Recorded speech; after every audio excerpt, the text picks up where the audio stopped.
శుక్లాం బ్రహ్మ విచారసార పరమాద్యాం జగద్వ్యాపినీం వీణా పుస్తకధారిణీమభయదాం జాడ్యాంధకారాపహాం హస్తే స్ఫాటికమాలికాం విదధతీం పద్మాసనే సంస్థితాం వందే తాం పరమేశ్వరీం భగవతీం బుద్ధిప్రదాం శారదాం.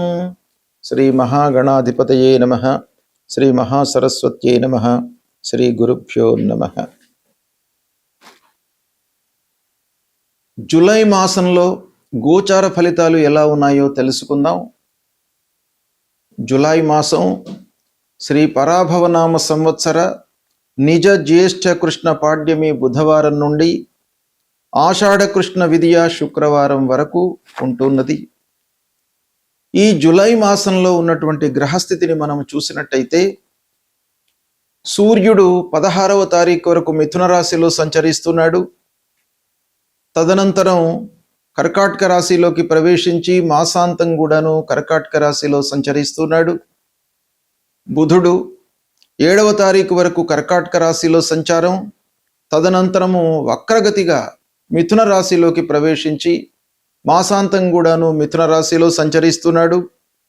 శుక్రుడు 4వ తారీఖు వరకు కర్కాటక రాశిలో సంచరిస్తూ 4వ తారీఖు నుండి మాసాంతం వరకు సింహరాశిలో సంచరిస్తున్నాడు. కుజుడు నెల మొత్తం కూడాను వృషభ రాశిలో సంచరిస్తున్నాడు. గురువు ఈ నెల మొత్తం కూడాను కర్కాటక రాశిలో ఉచ్చ స్థితిలో ఉన్నాడు.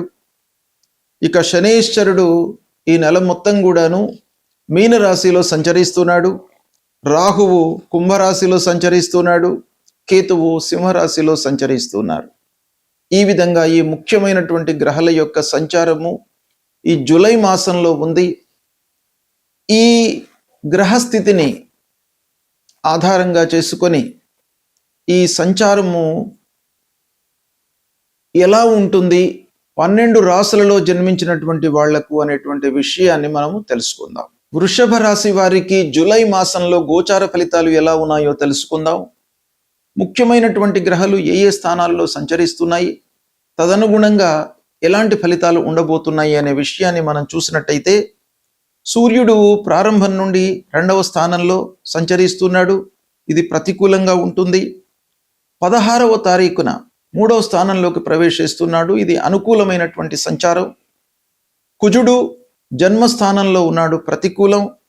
బుధుడు ప్రారంభం నుండి 3వ స్థానం, వక్రరీత్యా మళ్ళీ 2వ స్థానంలోకి వస్తున్నాడు. ఇది అనుకూలమైనటువంటి సంచారం. ఇక గురువు 3వ స్థానంలో ఉన్నాడు. 3వ స్థానం గోచార రీత్యా ప్రతికూలమైనటువంటి స్థానం అయినప్పటికీ ఉచ్చ స్థితిలో ఉన్నాడు గనక కొంత కలిసి వచ్చేటువంటి అవకాశాలు ఒక పక్కన ఉన్నాయి. ఇక శుక్రుడు 3వ స్థానం ప్రారంభంలో, తదనంతరం 4వ స్థానంలో ఉంటున్నాడు. 3, 4 స్థానాలు శుక్రుడి యొక్క సంచారం మూలకంగా శుభ ఫలితాలు కలుగుతాయి. శనీశ్వరుడు ముఖ్యంగా 11వ స్థానంలో సంచరిస్తున్నాడు. ఈ వృషభ రాశి వారికి శని యోగకారకుడు కనుక మిత్రగ్రహము, యోగగ్రహము, యోగ కారకాన్ని ఇచ్చేటువంటి గ్రహము. అలాంటి శనీశ్వరుడు లాభస్థానంలో సంచరిస్తున్నాడు.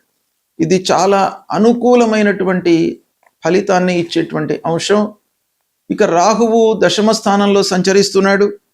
కేతువు 4వ స్థానంలో సంచరిస్తున్నాడు. ఈ 2 రాహు కేతువులు కొంత ప్రతికూలంగా ఉన్నాయి. అయితే ఈ సంచారాన్ని సమిష్టిగా మనం ఆలోచించినట్టయితే రవి ప్రారంభంలో 2వ స్థానం కనుక కుటుంబంలో కొంత బాధ్యతలు పెరుగుతాయి, పని భారం పెరుగుతుంది, ఆదాయం మట్టుకు మెరుగుపడుతుంది. ఇక 16 తర్వాత మీరు సమయస్ఫూర్తితో నిర్ణయాలు తీసుకుంటారు, ధైర్య సాహసాలను ప్రదర్శిస్తారు, సోదరుల యొక్క సహాయము అందుతుంది, కొత్త ప్రయత్నాలు చేస్తారు. కుజుడు జన్మరాశిలో ఉన్నాడు ఈ సమయంలో. కాబట్టి మీరు కోపము, ఆవేశము, ఉద్రేకము ఇవి తగ్గించుకోవడం చాలా మంచిది. అనవసరమైనటువంటి ఆవేశాలకు, తొందరపాటుతనానికి గురి కాకుండా కొంత ఆలోచించి నిర్ణయాలు తీసుకోవడము మంచిది అనేటువంటి విషయాన్ని కుజుడి మూలకంగా మనకి ఇక్కడ తెలుస్తుంది. ఆరోగ్య విషయం లోపల కూడాను కొన్ని జాగ్రత్తలు తీసుకోవాలి. కోపం కారణంగా కొంత ఉద్యోగంలో విభేదాలు, ఇబ్బందులు తలెత్తే అవకాశం ఉంది. ఇక గురువు తృతీయ స్థానంలో ఉచ్చ స్థితిలో ఉన్నాడు కాబట్టి మంచి అవకాశాలను ఇస్తాడు.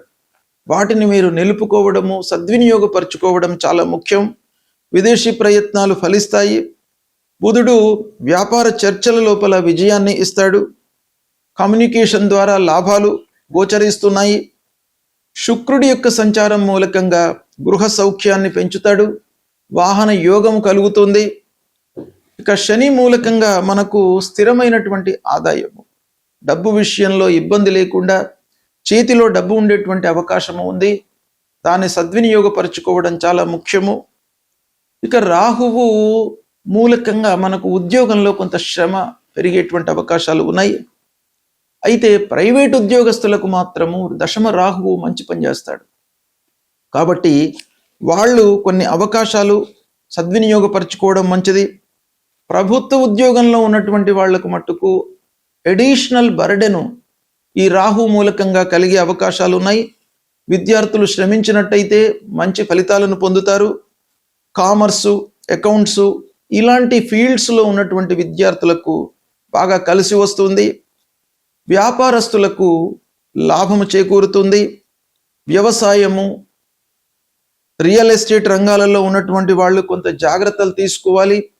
వ్యాపారం మట్టుకు బాగానే జరుగుతుంది, కానీ కన్స్ట్రక్షన్ విషయం లోపల వర్కర్స్తో ఇబ్బందులు కానీ, డాక్యుమెంటేషన్లో ఇబ్బందులు కానీ మీకు తలెత్తే అవకాశం ఉంది. వివాహ ప్రయత్నాలు మెల్లగా ముందుకు సాగుతాయి. ఉద్యోగంలో స్థిరత్వము ఉంది. ఓవరాల్గా వృషభ రాశి వారికి శని, సూర్యుడు, బృహస్పతి ఉచ్చస్థితుడై ఉండడము ఇలాంటి కొన్ని గ్రహస్థితులు అనుకూలంగా ఉన్నాయి కాబట్టి ఓవరాల్గా మీకు మంచి ఫలితాలు ఎక్కువగా కనబడుతున్నాయి.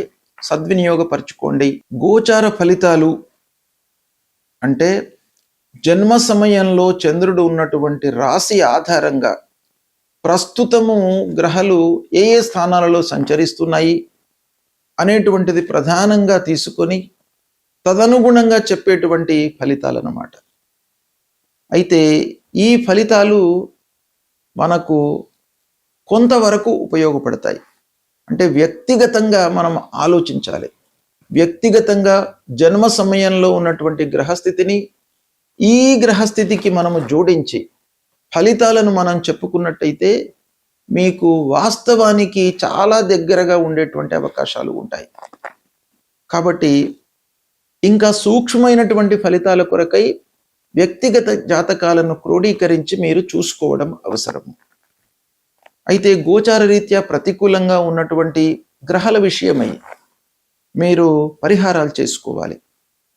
ముఖ్యంగా శుభగ్రహాలు, అందున దేవగురువు బృహస్పతి ప్రతికూలంగా ఉన్నప్పుడు మనం తప్పకుండా పరిహారాలు చేసుకోవాలి. గురువు నిమిత్తమై దత్తాత్రేయ స్వామిని కొలవడము, దక్షిణామూర్తి స్తోత్ర పారాయణం చేయడము, తర్వాత గురువుకు సంబంధించినటువంటి మూల మంత్రాన్ని చదువుకోవడం, శనిగలు, పసుపు పచ్చ వస్త్రము ఇవి దానంగా ఇవ్వడము చాలా ముఖ్యం. గురువు నిమిత్తమై మీరు తల్లిదండ్రులను సేవించండి. ప్రతినిత్యం కూడాను తల్లిదండ్రులకు నమస్కారం చేసుకోండి. వాళ్ళ యొక్క ఆశీర్వచనం మూలకంగా మీకు గురువు యొక్క అనుగ్రహం కలుగుతుంది. ఇక రెండవది శనేశ్వరుడు. శని ప్రతికూలంగా ఉన్నప్పుడు మీరు శనికి సంబంధించినటువంటి స్తోత్రాలు, ఆంజనేయ స్వామికి సంబంధించినటువంటి స్తోత్రాలు చేసుకోండి. హనుమాన్ చాలీసా చదవండి. శనికి సంబంధించినటువంటి మూల మంత్రం నీలాంజన సమాభాసం రవిపుత్రం యమాగ్రజం ఛాయా మార్తాండ సంభూతం తం నమామి శనైశ్చరం అనేటువంటి ఈ మూల మంత్రాన్ని ప్రతినిత్యం కూడాను చదువుకోండి. నల్లని నువ్వులు, నల్లటి వస్త్రము, ఇనుప ముక్క, నువ్వుల నూనె ఇది దానంగా ఇవ్వండి. శనైశ్చరుడికి నువ్వుల నూనెతో అభిషేకం చేయండి.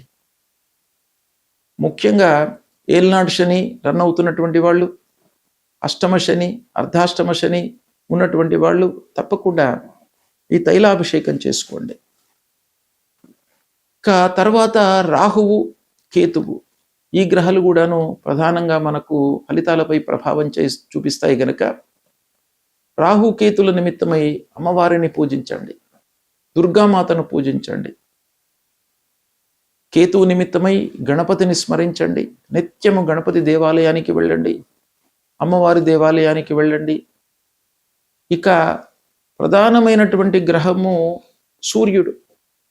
మీకు ఆరోగ్యాన్ని, శారీరక సౌఖ్యాన్ని, మానసిక రుగ్మతలు లేకుండా మిమ్మల్ని కాపాడేటువంటి గ్రహము సూర్యగ్రహము.